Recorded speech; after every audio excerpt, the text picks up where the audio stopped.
여러분이 신문에 맞추어 가지고 심전을 개발해야 되는 것입니다. 이 마음의 밭을 개발하고 방향 기준을 개척하기 위해서는 반드시 주체 되시는 하나님을 발견해야 됩니다.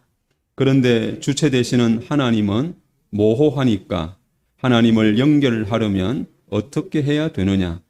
정신을 집중시켜 내 마음에서부터 출발하는 길 외에는 없습니다. 내 마음에서부터 출발하는 길 외에는 없습니다. 내 마음에서부터 마음을 맑혀 놓으면 반드시 방향을 알게 됩니다. 지남철과 같이 말이에요. 플러스가 있으면 마이너스는 자연히 갑니다. 누가 가라고 그래서 가나요? 자연히 따라갑니다. 다시 인사드리겠습니다. 식구님 안녕하십니까? 지난 한 주간도 하늘 부모님의 은혜와 사랑 가운데 행복한 한 주간이 되실 줄로 믿습니다. 오늘 성일 예배에 주시는 말씀으로 하늘 부모님의 심정과 더욱 가까워지는 그런 한 주간이 되시기를 소망을 하겠습니다. 오늘은 체율신앙과 실천이라고 하는 제목으로 은혜를 나누고자 합니다. 오늘 훈독해드린 말씀은 참부모님 말씀 선집 76권에 나와 있는 부모님의 설교 내용이고요. 1975년 2월 2일 날 새벽에 우리가 아는 원본부 재단에서 부모님께서 주셨던 말씀입니다. 1975년이라고 그러면은 2월 8일 날 18가정 우리 선배님들도 계신데 그날 18가정 축복식이 있었던 날이고 또 우리가 잘 아는 것과 같이 6월 7일은 여의도에서 구국 세계대회가 있었던 그런 해이기도 합니다. 뜻깊은 그런 날에 새벽 재단에서 부모님께서 주셨던 말씀의 내용이 되겠습니다. 참 부모님께서는 이날 말씀드린 대로 체율과 실천이라고 하는 제목으로 이렇게 말씀을 주셨는데요. 오늘 그때 하셨던 말씀을 요약해서 오늘 식구님들과 함께 이렇게 전해드리고자 합니다. 지난 시간에 기도라고 하는 제목으로 말씀을 함께 나누었는데 그 기도라고 하는 제목과 연관해서 두 번째 설교의 시간이 되겠습니다. 오늘 사실 이 말씀을 드리게 되는 것은 우리가 신앙길을 가는 데 있어서 참 부모님께서 이 체율과 실천이라고 하는 것이 대단히 중요하다고 하는 말씀을 여러 차례 이 말씀을 하실 때에도 하기도 했습니다. 그처럼 중요한 말씀을 부모님께서 하셨기 때문에 이 말씀의 내용을 준비를 했습니다. 그리고 관악교회에서 철야정성을 우리가 함께 드릴 때에 이재석 회장님의 말씀을 여러 차례 우리가 함께 영상으로 시청을 하고 있습니다. 지난주 금요 철학대에도 이재석 회장님 말씀을 주셨는데 지난번에는 구심력과 원심력이라고 하는 내용을 중심하고 그 신앙의 본질에 대한 이런 부분을 말씀을 하셨습니다. 구심력과 원심력이라고 하는 것을 하나님적 관점에서 말을 하면은 부르심과 보내심, 하나님의 부르심과 또 보내심이라고 하는 것으로 우리가 이걸 말을 할 수 있으실 것입니다. 우리는 모두는 다 하나님의 부르심으로 지금 이 자리에 우리가 있는 것입니다. 그런 하나님의 부르심 앞에 우리는 반드시 응답을 해야 되는 것입니다. 부르신 하나님을 찾아가는 그 과정이 바로 부모님의 부르심에 우리는 응답하고 그런 과정에서 우리는 하나님이 계심을 또 하나님이 나와 함께 하심을 우리는 체험해야 되는 것입니다. 그리고 이재석 회장님이 그런 하나님을 체울하는 가장 빠른 길은 기도하는 것이다. 이렇게 지난주에 말씀을 하셨습니다. 그렇게 우리가 하나님을 만나고 싶어서 찾아가는 과정을 구심력이라고 한다고 하면은 만난 하나님과 동행하는 삶은 하나님의 뜻을 중심하고 우리의 소망을 이루어 드리기 위해 나서는 길이기에 그것은 바로 보내심이며 하나님의 파송이다라고 우리는 이해를 할 수가 있을 것입니다. 그래서 우리 신앙길은 이 파송 이전에 내면으로부터 하나님 하늘 부모님을 만나는 체울이 일어나지 않으면 안 된다고 강조하고 있습니다. 역시 마찬가지 이 새벽 제단에서 부모님께서 주셨던 말씀에도 신앙생활에 있어서 이 체울이라고 하는 것은 절대적으로 필요하다 이렇게 말씀을 하셨습니다.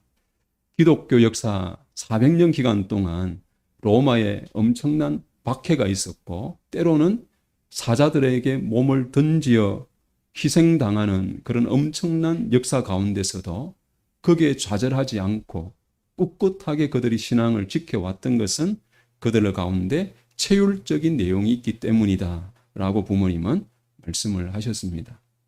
베드로와 바울도 역시 어려운 문제에 봉착하게 되면은 언제나 하늘을 붙들고 기도를 했고 하늘 부모님은 그 기도 앞에 응답해서 지시하고 그러셨다고 부모님 말씀을 하고 있습니다. 그러면 우리가 체울신앙이라고 하는 것이 중요하다고 하는 부모님 말씀이 있으신데 어디서부터 이 체울신앙이 출발되는가라고 하는 말씀으로 다음과 같은 말씀을 주십니다. 오늘 훈독한 본문에도 나와 있는 것과 같이 하나님을 사모하고 흠모하는 입장에 우리가 서 있다 할지라도 하나님은 모호하다고 하는 겁니다. 모호하다고 하는 것은 안개가 낀 듯이 흐리다고 하는 거예요. 이것이 맞는지 그런지를 분간하기가 어려운 그런 상태를 우리는 모호하다라고 할 수 있는데 하나님은 그처럼 계신지 안 계신지 있으신지 없으신지 나와 더불어 함께 하는지 안 하는 것인지 이게 잘 모르는 모호한 어떤 입장에 있기 때문에 하나님이 우리의 주체이시지만은 우리가 그것을 느낄 수 없다라는 것입니다. 그렇기 때문에 우리가 그걸 하나님의 중심 삼고 실천적 어떤 신앙생활이 되기 위해서는 먼저 뭘 살펴야 되느냐? 나를 먼저 살펴야 된다고 부모님 말씀을 하셨습니다. 그럼 나라라고 하는 존재를 보면은 나는 이 몸과 마음으로 있지만은 하나님과의 교통, 이것은 몸을 중심 삼고 살필 수 있는 것이 아니기 때문에 우리는 마음을 중심 삼고 살펴봐야 된다라고 이렇게 말씀을 하십니다. 근데 마음을 중심 삼고 살피는 데 있어서 이걸 어떻게 해야 되느냐고 하는 부분에 있어서는 부모님이 중요하게 하신 말씀이 0점으로 가야 된다. 0점으로 가야 된다. 라고 하는 것을 말씀을 하셨습니다. 이 0점에 대한 부분을 긴 시간 말씀을 하셨는데요. 0점의 자리에 우리가 들어가서 그것이 어떠한 수평을 우리가 갖추게 되면은 그 수평의 자리에 90각도 수직이 이제 세워질 수가 있다고 말씀을 하십니다. 주체가 하나님이라면 내가 대상의 입장에 서서 하나님과 대상으로 감응할 수 있는 바탕을 하나님은 우리에게 주셨다고 하는 것이고 그런 수평적 자리에 하나님이 수직으로 임할 때 하나님이 나와 더불어 함께 한다고 하는 체험적인 내용을 느낄 수 있도록 우리 가운데 그런 요소를 주셨다고 말씀을 하고 있습니다. 그런데 그 0점 기준이라고 하는 자리가 어떤 자리냐? 부모님 말씀이 있으면서도 없는 것 같고 없으면서도 있는 것 같은 자리라고 이렇게 0점의 자리를 말씀을 하십니다. 마치 태풍이 막 몰려오는데 그 태풍에 가장 막 회오리를 치지만은 그것이 수직으로서 태풍이 돌게 하는 그 중심은 고요하지 않습니까? 그와 마찬가지로 막 천지가 막 요동을 치는데도 하나님과 더불어 수직점에서 만나는 그 자리는 고요하다고 하는 거예요. 그래서 지금 그 안에 들어가면은 막 요동을 치는지 안 치는지 이걸 모르는 그런 자리라고 이렇게 말씀을 하시고 참선을 하는 사람들은 무아지경 상태에 빠진 것과 같은 자리가 바로 0점의 자리에 우리가 들어가 있는 상태다. 이렇게 부모님은 비유를 하셨습니다. 그리고 우리가 체울신앙을 하기 위해서는 신문이라고 하는 것을 알아야 되는데 곧 마음의 이제 문입니다. 신문은 언제나 한 면으로만 열려 있는 것이 아니고 마음 자체가 돌고 있기 때문에, 마음이 돈다고 하는 것은 아침에 일어나서 저녁에 잠자리에 들 때까지 내 마음이 아무런 변화도 없이 한 모습만 가지고 있는 거 아니지 않습니까? 아침에 밥을 먹다가도 감정이 막 폭발치기도 하고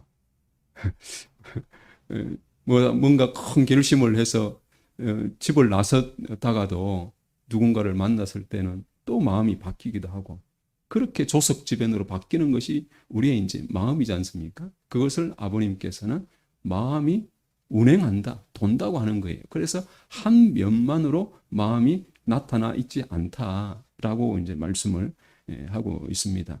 그렇기 때문에 마음 자체가 돌기 때문에 그 마음의 문이 열리는 것도 이동한다라고 말씀을 하고 있습니다.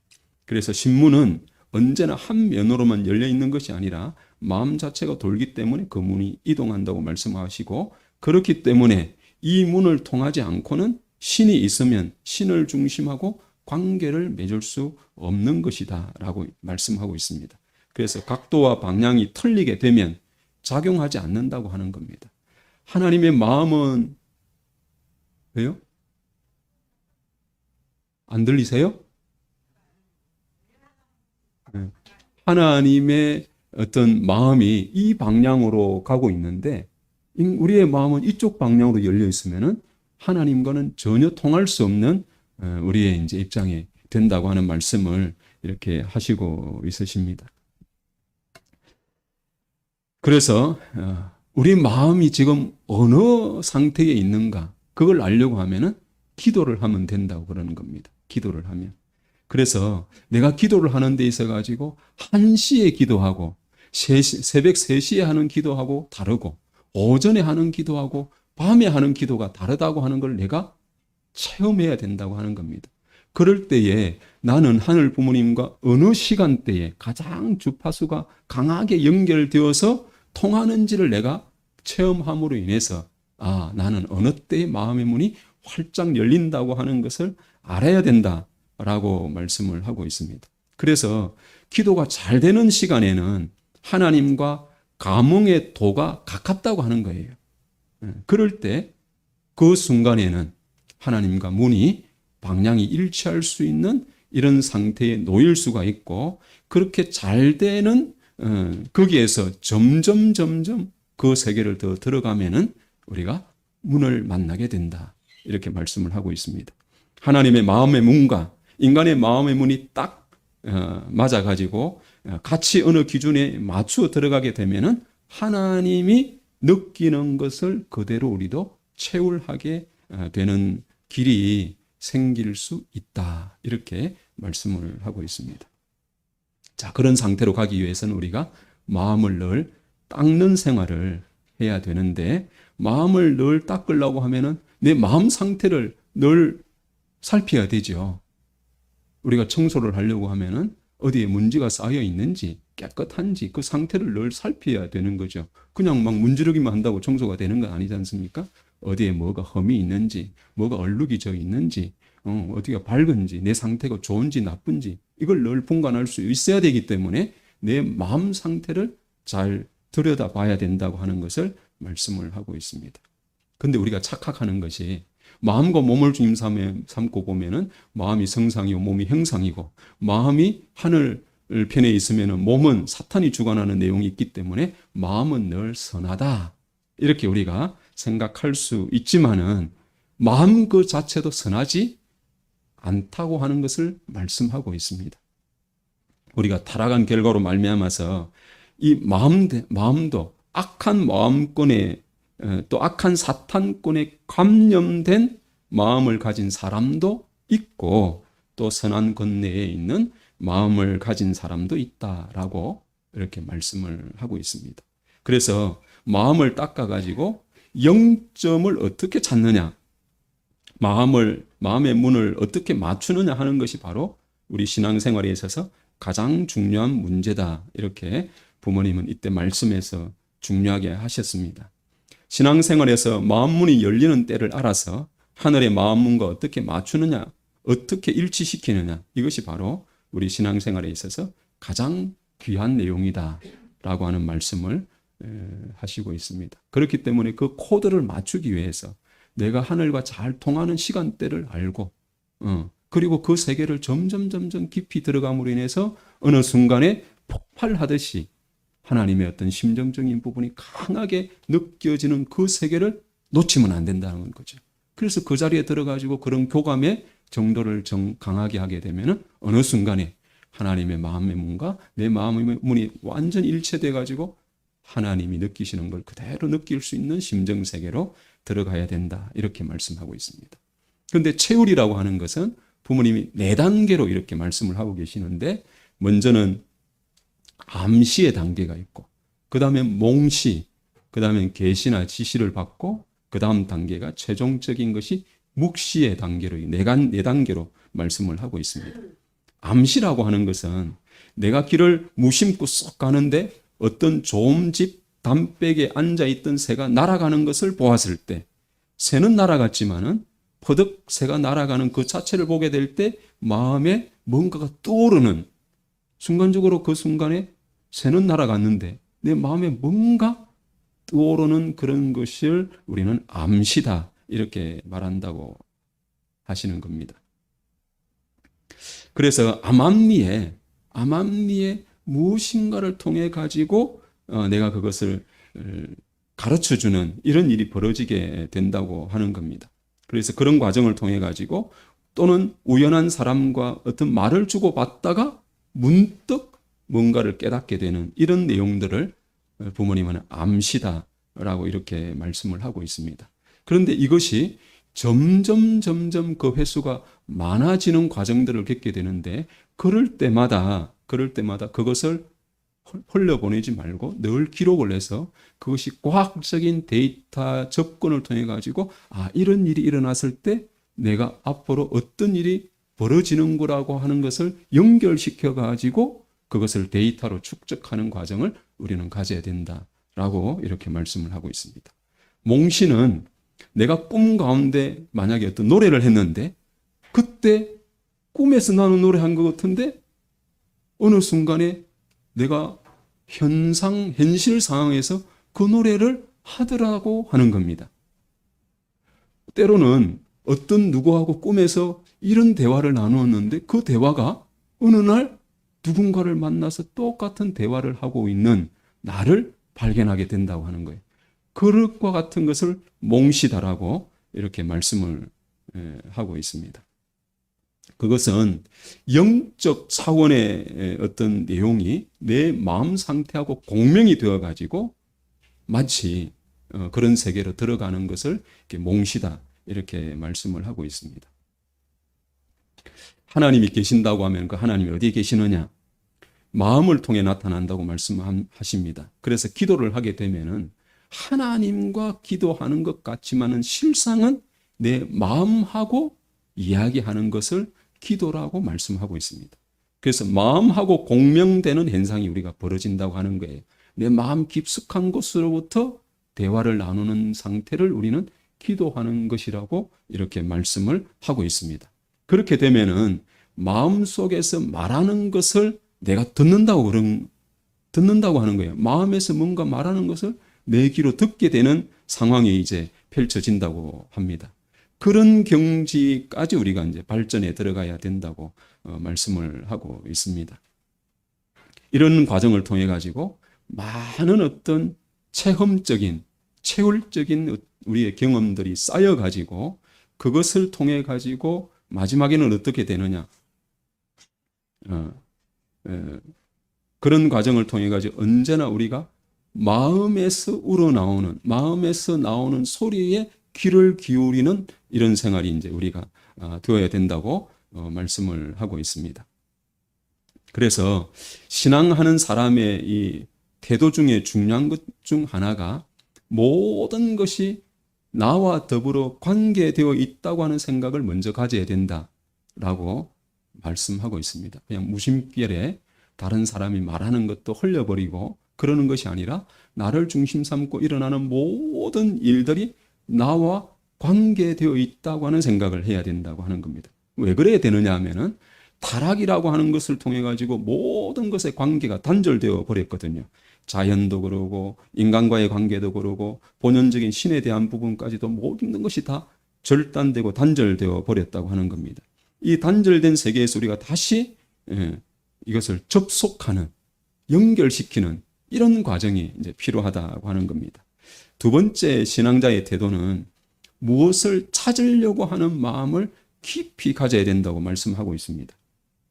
예를 들면 아침에 기도를 했는데 오늘 좋은 일이 있다, 이런 생각이 문득 떠올랐다고 만약에 생각을 해 보십시다. 그럴 때 그냥 가벼운 사람은 뭐 좋은 일이 있으니까 그냥 좋은 일이 있겠지, 이렇게 생각하지 말라고 하는 거예요. 좋은 일이 있을 것이라고 생각하는 그런 기도 이후에 뭔가 떠올림이 있으면은 그 좋은 일이 뭘까? 막 그걸 찾으려고 하는 하루가 되어야 된다고 하는 것으로 말씀을 하고 있습니다. 예. 그래서 그런 생활이 반복되면은, 그런 체울과 실천이 반복되면은 거기에 중요한 영원한 생명적 인연이 그런 과정을 통해서 펼쳐지는데, 그것이 그냥 비몽사몽간에 일어난다라고 말씀을 하고 있습니다. 뚜렷하게 지시하듯이 너 어디로 가가지고 어디로 가면은 무슨 일이 일어날 거야 라고 하는 것이 아니고, 단계가 있는데 처음 단계는 그냥 좋은 일이 있을 것 같아, 기도하고 나니까. 그럼 그 좋은 일이 뭘까 심각하게 생각하면서 그런 일이 일어날 것을 찾으려고 하는 그런 노력을 하게 되면은 비몽사몽간에 일어났던 모든 일들이 쌓이고 쌓여서 내 영적 감흥이 도수가 높아지는 이런 단계로 성장한다고 하는 것입니다. 체울의 세 번째 단계는 계시나 지시라고 하십니다. 계시라고 하는 것은 그것은 반드시 무엇인가를 우리는 또 어떤 그 신앙적인 내용이나 말씀이나 원리나 이런 것을 통해서 그것을 분석해야 계시로 주시는 말씀이 이거구나, 이렇게 안다고 하는 겁니다. 그러나 지시라고 하는 것은 너 뭐 해? 라고 명확하게 지시하는 것을 말합니다. 계시를 통해 무엇을 가르쳐 줄 때는 음성으로 들려주기도 하고요, 환상을 보여주기도 한다고 그럽니다. 부모님 예를 드시기를, 봄날을 맞이해 가지고 사슴 한 쌍이 시냇가에서 시냇가에서 물을 마시면서 먼 산을 바라보는 환상을 보았다고 합시다. 재밌죠, 그죠?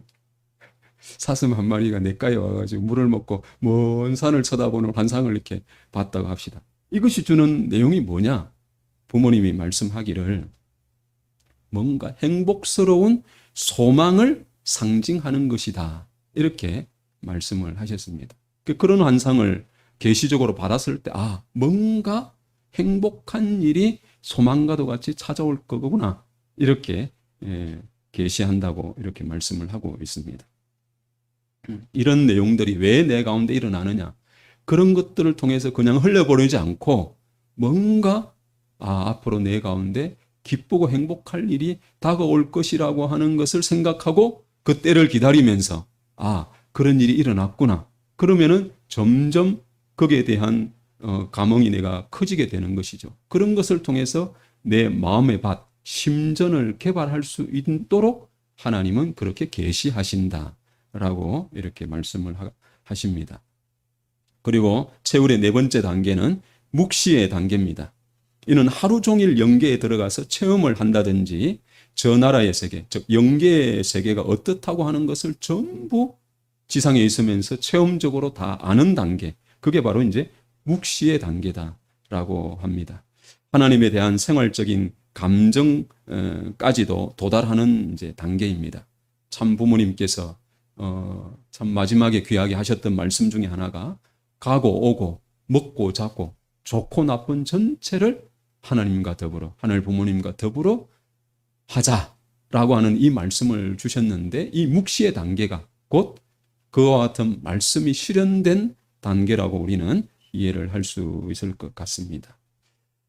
우리가 체육을 하는 데 있어 가지고 사람이, 부모님은 두 종류의 사람이 있다고 이렇게 말씀을 하셨는데, 한 부류는 지성적인 사람으로서 진리로서 뭔가를 탐구해 가지고 이치에 맞으면 인정하고 이치에 맞지 않으면 부정하는 타입이라고 그럽니다. 우리 교회에도 지성적인 타입이 있으시죠, 그죠? 내 머리로 납득되지 않으면 고개를 갸우뚱할 수 있는 그런 아마 분들도 많이 있을 것입니다. 그리고 또 한 부류는 감으로 파악하는 영적인 사람을 말합니다. 영적인 사람은 내적인 면에서부터 뭔가를 느껴가지고 그것을 외적으로 적용시키는 사람이고, 그 지성적인 사람은 외적인 면에서부터 느껴가지고 내적으로 그걸 적용하려고 하는 사람이라고 하는 이 두 가지 이제 부류가 있는데, 하나는 내부로부터 외부로 나가는 타입이고, 또 하나는 외부로부터 내부로 이제 들어오는 그런 두 타입이라고 이제 말을 하고 있습니다. 그에서 지성적인 사람은 기도를 싫어합니다. 그래서 아버님 뭐라고 하시느냐면은, 무슨 기도가 필요하냐? 하나님 아버지 하는데 하나님 아버지를 어떻게 말을 할 수 있느냐? 내가 실감이 안 나는데 아버지 해봐야 누굴 부르는지도 난 모르겠고, 아버지라고 불러도 그것이 내가 아버지를 찾는 그 실감적인 그런 마음이 안 드는데 하나님 보고 내가 아버지라고 어떻게 할 수 있느냐? 꼭 그렇게 하면은 무슨 미신 같고, 또 자기 자체가 부정될 수 있는 이런 생각을 하는 부류가 지성적인 사람이라고 이렇게 말을 하고, 이론적으로 따져가지고 무엇인가를 찾으려고 하는 사람들이라고 합니다. 그에 반해서 이제 영적인 사람은, 이분들은 나면서부터 하나님 하면은 뭔가 이게 아주 좋다고 생각하고 그렇게 느끼는 이제 사람들이라고 하는 겁니다. 그래서 뭔가를 설명하기 전에 막 좋아하는 것부터 먼저 일어나는 그런 사람들이라서, 아버지 하게 되면은 밥 먹는 것보다 더 좋게 느끼는 이제 그런 분들이 바로 영적인 사람이다고 하는 겁니다. 그래서 우리도 나는 두 사람 중에 어떤 타입이냐, 지성적인 사람이냐, 영성적인 사람이냐, 이걸 먼저 우리가 알아야 된다고 하십니다. 근데 대개 영적으로 느끼는 사람은, 그런데 영적으로만 크지만은 진리적인 면은 뾰족하다, 이렇게 표현을 하셨습니다. 처음은 굵지만은 갈수록 그것이 뾰족해져 가지고 가늘어진다고 하는 겁니다. 그렇기 때문에 영혼이 못 가고 영적으로 밝아가지고 영적으로 막 역사가 일어나고 하는 사람은 그 마지막에는 굴러 떨어진다라고 이렇게 표현을 하고 있습니다. 그에 반해서 진리는 크지만은 영적으로 작은 사람도 역시 영원히 가지를 못한다라고 하는 겁니다. 그렇기 때문에 영적인 면과 지적인 면이 이것이 조정되는 생활을 해야 된다. 영적으로 막 강하다고 해서 그게 그렇게만 갈 것이 아니라 그게 지적인 면이 뒷받침될 수 있도록 그 감흥을 서로가 조정을 해야 된다고 이렇게 말씀을 하셔서 하시고, 또 우리가 신령과 진리로 예배를 드리라고 하는 것처럼 예배 안에서는 신령적인 부분과 진리적인 부분이 균형을 갖추고 조화를 이루는 그런 예배가 되어야 된다고 하는 것을 오래전부터 이제 강조를 하셨다고 하는 겁니다. 참 부모님께서도 뭔가 영적으로 어떤 체험이 있었다고 해서 그것을 막 말씀하지 않으신다고 그러셨습니다. 왜 그렇게 하시느냐? 진리적인 면으로 이것을 조정해야 된다고 말씀하셨는데, 그 뭐라고 하셨느냐 하면은, 이것은 이렇기 때문에 이렇게 되는 것이다고 이렇게 스스로 말씀으로 또 원리로 그것을 정리를 딱 해놓고 한쪽으로 치우치지 않도록 균형을 갖추어 가지고 중용을 지해서 가신다라고 말씀을 하시고, 그렇게 되면 영적인 세계, 영계 세계도 정리를 할 수가 있고 그 내용을 통해 가지고 지상 섭리도 발전시킬 수 있는 그런 길을 찾아갈 수가 있다고 이렇게 말씀을 하십니다. 그래서 지식을 중심 삼고 진리를 탐구하는 사람, 즉 지성적인 사람은 그게 머무르지 않고 그것을 실천해가는, 신앙생활을 실천해가는 과정에 있어서는 영적인 부분이 보강해야 된다고 이렇게 말씀을 하시면서, 그러기 위해서 반드시 지성적인 사람은 뭘 해야 되느냐? 기도를 해야 된다. 기도를 하는 것으로부터 시작해야 된다. 이렇게 강조하십니다. 반면에 기도만 하고 신령에만 치우치는 사람은 어떻게 되느냐? 그 사람들도 진리에 대해 연구해서 양면에 보강을 해야 된다. 이렇게 말씀을 하고 계시는데, 이런 과정에 있어서 지혜로운 사람은 그 모든 것을 자기 스스로 할 수가 없기 때문에 누굴 찾아가야 되느냐? 누굴 찾아가야 되겠습니까? 이럴 때 필요한 존재가 좋은 친구라고 그럽니다. 좋은 친구. 이 좋은 친구라고 하는 그 말의 내용은 뭐냐 하면은, 내가 신령적인 사람이면 어떤 사람이 좋은 친구겠어요? 똑같이 막 방방 뜨고 기도하면 막 이러는 사람들이 좋은 친구일까요? 지성적인 사람. 내가 이렇게 막 벙벙 뛰고 있는데 내가 왜 이러는지 모르겠어. 내가 한번 내 이 상황을 좀 설명을 해줘봐. 그래? 그러면 이제 원리를 갖고 뭐 이렇게 해서, 네가 이렇게 나타나는 것은 네 조상이 누군가가 함께 하는 것 같아. 그러니까 그 조상을 위해서 내가 정평해가지고 뭐 어떻게 하면은 그 문제가 해결될 것 같아. 뭐 이렇게 그것을 정리해 주는 지성적인 사람이 옆에 있어가지고 나의 부족한 부분을 보완해 주는 그런 관계가 무슨 관계라고요? 좋은 친구 관계라고 이렇게 말씀을 하고 있습니다. 그에 반해 그렇기 때문에 이 원만한 인격자가 우리가 되어야 되는데, 추나추종 사시계절 형태의 마음의 밭, 그렇게 마음이 바뀐다는 거죠. 그런 심전이 있으면 그 마음밭을 우리가 개발하려면 그런 소성의 사람을 내가 친구로 환영할 수 있는 사람이 되어야 된다. 모든 사람이 마음을 개발하고 성장시켜 가야 되는데, 그런 면에서 내가 영성적이면 지성적인 사람을 환영할 수 있는 마음을 가져야 되고, 지성적인 면에 있는 사람은 영성적인 면을 가지고 있는 사람을 나와는 정반대 다르지만은 그를 환영할 수 있는 이런 사람이 원만한 사람이다. 이렇게 말씀을 하고 있습니다. 그래서 뭐라고까지 이야기를 하셨느냐 하면은, 우리가 보통 나하고 정반대에 있는 그런 사람은 나하고 너무 달라서 싫어. 그렇게 해서는 안 된다고 이렇게 말씀을 하고 있습니다. 싫은 사람이 나에게 제일 가깝다는 것을 알아야 됩니다. 싫은 사람을 좋을 수 있게 만드는 것은 지극히 악한 사람이 선하게 될 수 있는 가장 빠른 길이다. 이렇게 말씀을 하시고, 우리가 통일교회에 들어오면은 그 교회 안에 제일 싫은 사람이 있죠. 우리 관악교회는 안 그러신 모양이네요. 아버님 말씀에 의하면 교회의 뜻을 알고 들어왔는데 교회에 그렇게 자기가 싫은 사람이 있을 수 있다고 그럽니다. 그런데 그 싫은 사람이 내게 있어 원수가 아니다라고 말씀을 하시고, 나와 제일 가까울 수 있는 사람이다.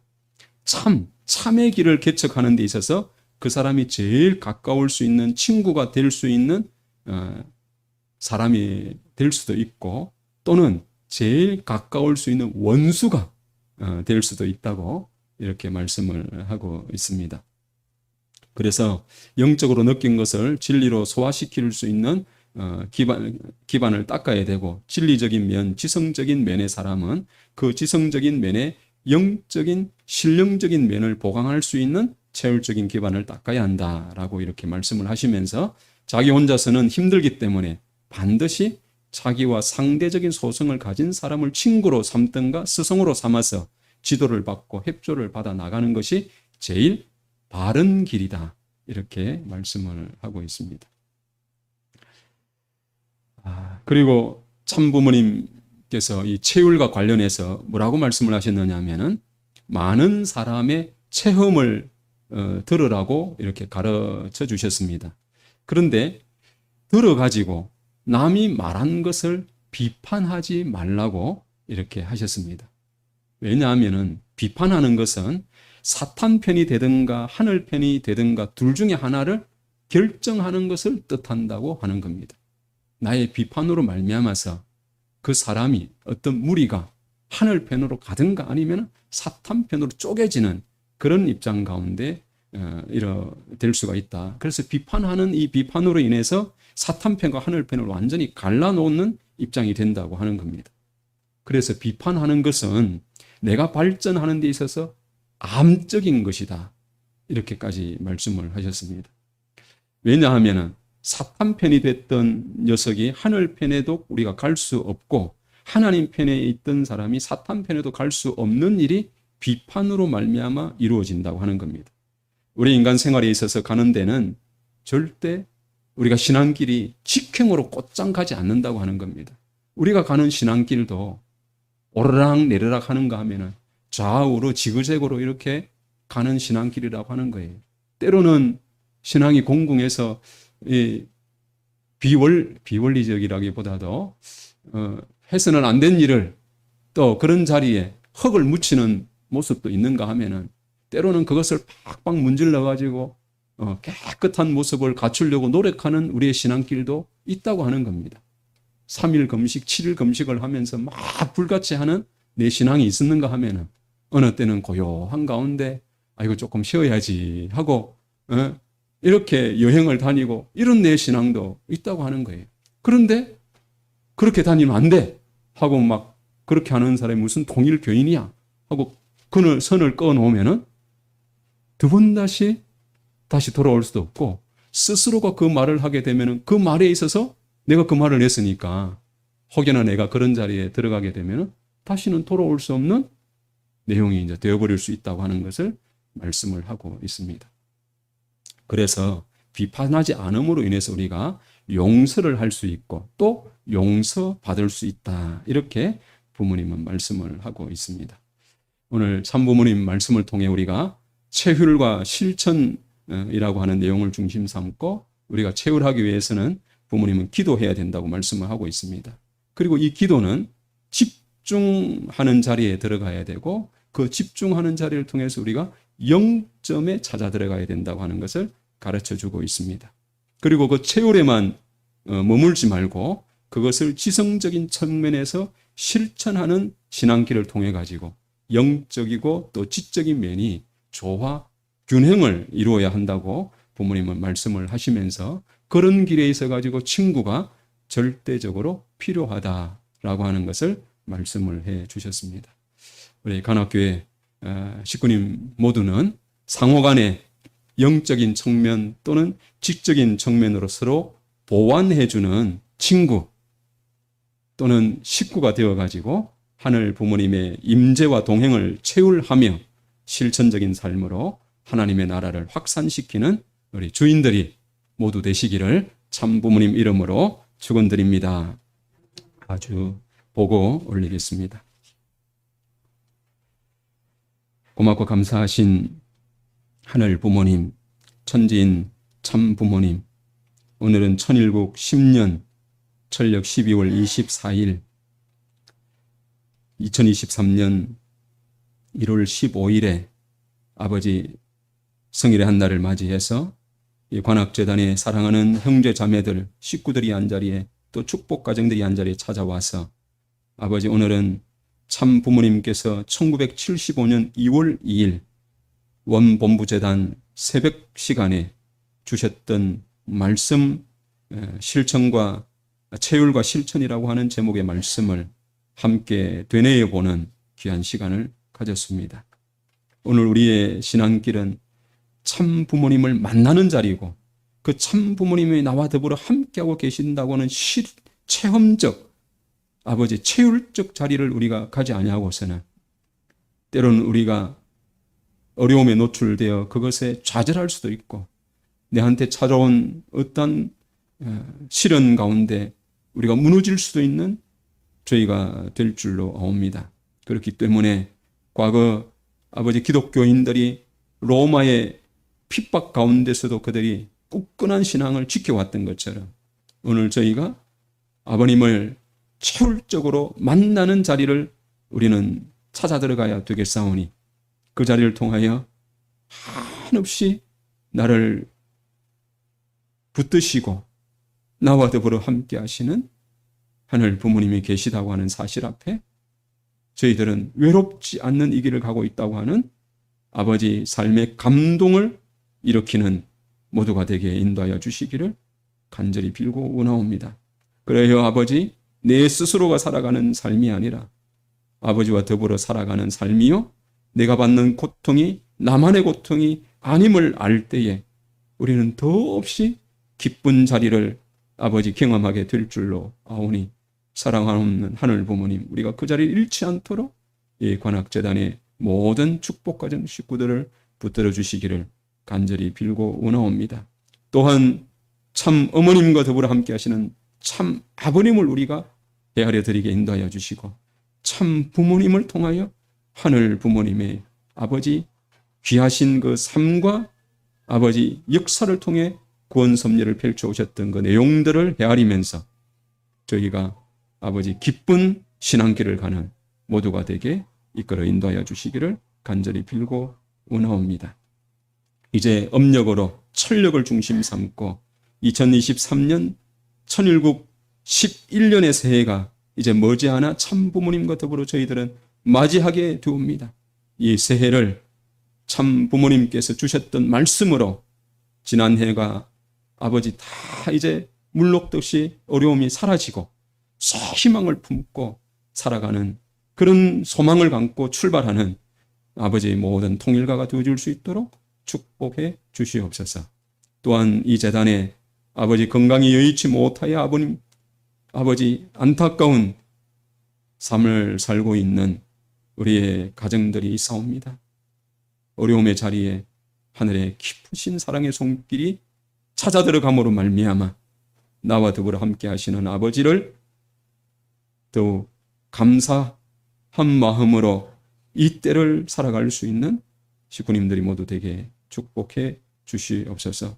또한 한 주간을 한 달을 아름답게 살아서 하늘 부모님 제단 앞에 귀한 예물을 올린 손길들을 기억하여 주시고 더욱 크신 사랑으로 축복해 주시기를 소원하면서 모든 전체를 감사드리올 적에 축복 중심 가정 이수철 신무라리 옥고 가정의 이름으로 보고하고 축원하여 아뢰어사옵나이다. 아주